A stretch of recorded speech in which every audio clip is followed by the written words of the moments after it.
ప్రాథమిక హక్కులు హరించటం. ఈరోజు రాజ్యాంగబద్ధమైన పదవిలో ఉన్న రఘురామకృష్ణరాజు మేకుల దేవుడు, 2 చెక్కల దేవుడు, 3 మేకుల దేవుడు అని పదే పదే క్రీస్తుని అవమానిస్తే లేని చట్టం. ఈరోజు జడా శ్రవణ్ కుమార్ తీసేసిన మెజిస్ట్రేటు అని, ఢిల్లీ పుట్టు అని, హాఫ్ కోర్టు అని, ఫుల్ కోర్టు అని పదే బాడీ షేమింగ్ చేయటం ఒక రాజ్యాంగబద్ధ పదవిలో ఉన్నటువంటి గౌరవ డిప్యూటీ స్పీకర్ గారికి అది అసంబద్ధమా? అది కరెక్ట్ అయితే నేను మాట్లాడిన మాట కూడా పనిషబుల్.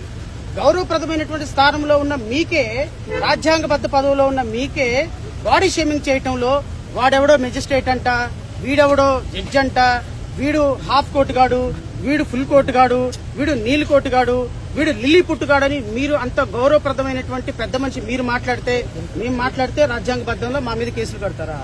రావణ్ మాట్లాడింది గౌరవ ఉప ముఖ్యమంత్రి పవన్ కళ్యాణ్ గారు నా కొడకల్లారా గొంతు బిసికి చంపుతా అని 151 మంది ఉన్నటువంటి ప్రభుత్వంలో ఒక ముఖ్యమంత్రితో సహా 150 మంది ఎమ్మెల్యేలని చెప్పు తీసుకొని ఒక ప్రధాన కార్యాలయంలో నా కొడకల్లారా గొంతు పిసుకుతా నా మీద ఎలిగేషన్లు చేస్తారా అని మాట్లాడినప్పుడు ఈ రోజు గౌరవ ఉప ముఖ్యమంత్రి గారికి చట్టం న్యాయం గుర్తొచ్చిందా?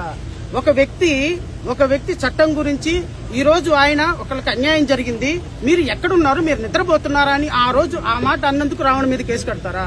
మరి ఉప ముఖ్యమంత్రి గారు నిన్న గౌరవ ఉప ముఖ్యమంత్రి గారు గౌరవప్రదమైన స్థానంలో ఉండి కాళ్లకి కీళ్లకి కాళ్లు ఎరక్కొడతాను అని చెప్పేసి రౌడీల గురించి మాట్లాడితే, రౌడీ షీటర్ల గురించి మాట్లాడితే అది చట్టబద్దమా?